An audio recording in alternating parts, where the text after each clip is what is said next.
કે 7 ડિજિટ આપણને યાદ રહેવા જોઈએ અને સાથે સાથ એકદમ સહેલા છે. કયા કયા? તો કે I એટલે 1, V એટલે 5, I એટલે 1, V એટલે 5, X એટલે 10, I એટલે 1, V એટલે 5, X એટલે 10, L એટલે 50. ખ્યાલ આવે છે? I એટલે 1, V એટલે 5, X એટલે 10 અને L એટલે 50. C એટલે 100, D એટલે 500, C એટલે 100, D એટલે 500, I એટલે 1, V એટલે 5, X એટલે 10, L એટલે 50, C એટલે 100, D એટલે 500 અને M એટલે 1000.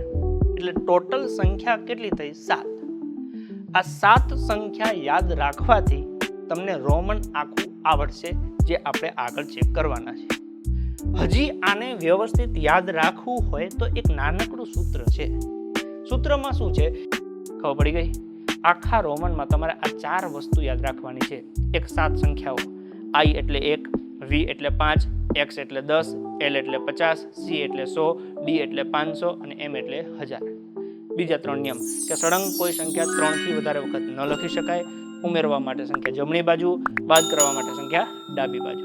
બસ આટલું મગજમાં હોય તો રોમનમાં આપણે કોઈ પણ સંખ્યા લખી શકશું. તો હવે આપણે મૂળ મુદ્દા ઉપર આવીએ કે આપણે અલગ અલગ સંખ્યાઓ લખવી છે. તો ચલો ટ્રાય કરીએ કે સંખ્યાઓ આપણે કઈ રીતે લખશું. ચર્ચા ચાલુ રાખીશું.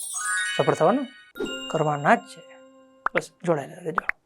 મજા આવે તો તમારા મિત્રો સાથે શેર કરજો. રેડી? મળીએ ચલો આગળ.